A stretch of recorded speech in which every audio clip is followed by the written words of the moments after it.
Hey guys, this is your coach JennGreenberg, and I am making this video just to give a few tips that I learned in my business last year. So I've been in the business now for almost 3 years, and I ended last year, 2013, as a 5-star elite coach. So I actually have 6 personally sponsored diamonds, and I am making a great income that was able to allow me to leave my day job. And so I've definitely done some great things with this business, and I feel like I could definitely help others that are trying to do similar goals that I have achieved. So, a few things that I was looking back and thinking about. One of them is I made a commitment to be here in a year. So when I started, I had no idea what I was getting into. I had no idea if this was going to be for me. I had no idea if I was going to be successful. There was really nothing about me that would make me believe that I was going to be successful because I may have gotten good grades in school and I may be a generally likable person, but I've never been extremely successful. I've never really been above average. I've always just kind of been, mediocre, go with the flow, kind of in the middle of the pack. So there's nothing about me that would make you think that I'd be anything above average. And so when I started, I made a promise to myself that I was going to see it through for 1 year. I was going to give it a year to see what would happen, just to see, is this something that will fit into my life, into the lifestyle of my family? Is it something that's going to make me feel fulfilled? So that was one of my first things that I committed to.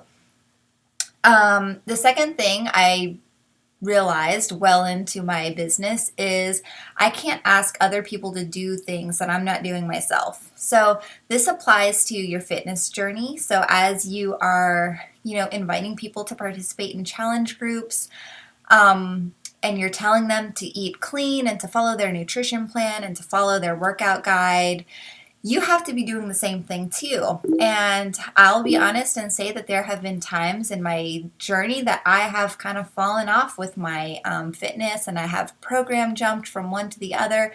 And it's been a while since I've actually had a start day and an end day, with a before and after picture, because I hadn't been consistent and I was jumping around. So that's changed now because I'm actually doing P90X3 and I'm loving it, and I have not missed a day and I'm right on point. So anyways, you can't do things, or you can't ask others to do things you're not willing to do yourself. So it plays into your fitness journey as well into your business journey. So that means that you have to be doing everything that you want your coaches to be doing. So if you want your coaches to be having a call with you as their upline, then you better be having a call with your upline. If you want them to be reading personal development, then you need to be reading personal development, and I would suggest you be reading more than anybody else on your team. If you want people to be listening to the wake-up call, if you want them to be on the weekly webinar for our team, all of those things, you've got to be the one. It starts with you. So you've got to be the one doing it and showing the way. So next thing, invest in others.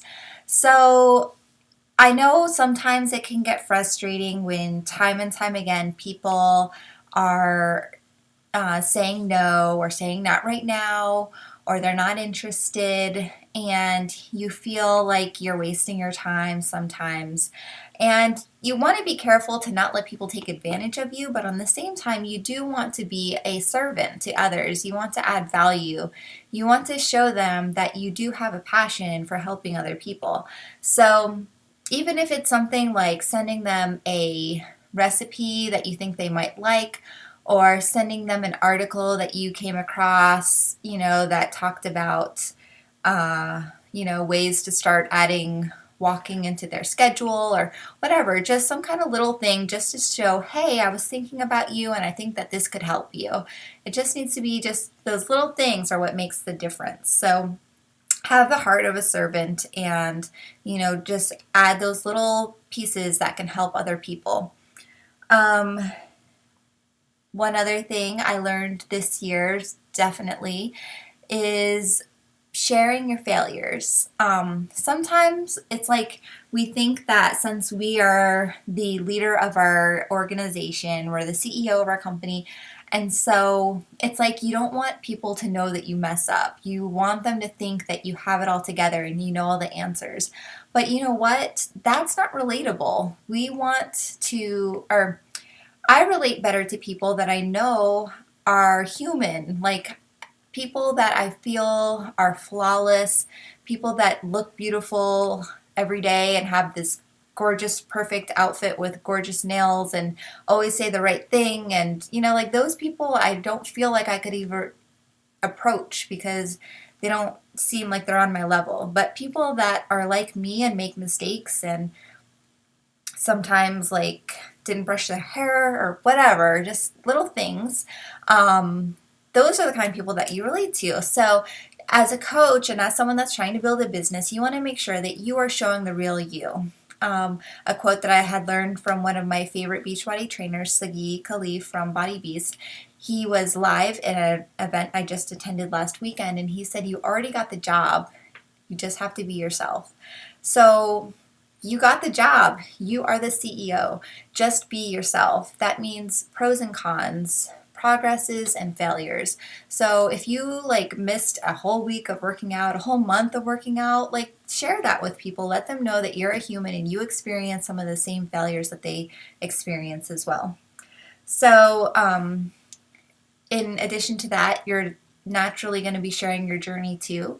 And you just need to invite others to join in with you. And that's something I learned this past year also. Sometimes you think naturally people are going to know that you want them to join you. Just because you're posting your workout and just because you're posting a shake, hey, I drank my shake.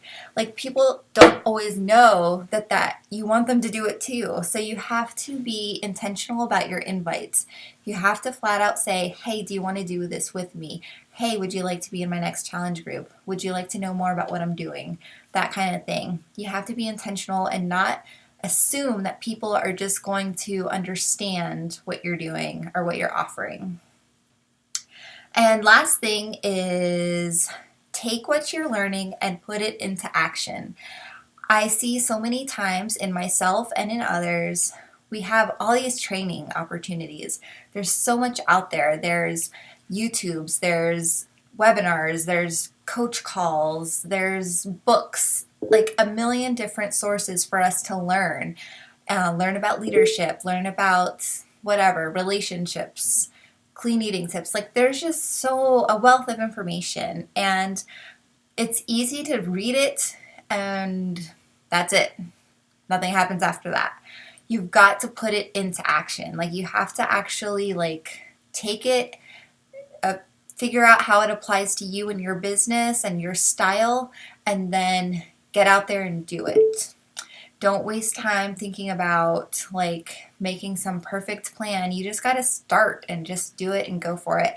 So I hope that those tips help you. They're just some things that I kind of thought about my year last year and just some things that really helped me along my way, and I hope they help you too. So if you have any questions or comments, I'd love to hear from you. So post below in this video and send me an email. Also, you can send me an email at JennGreenberg@hotmail.com. And you can follow me on Instagram at JennGreenberg. So thanks guys for watching. I hope you have an awesome 2014 and I will see you around. Bye.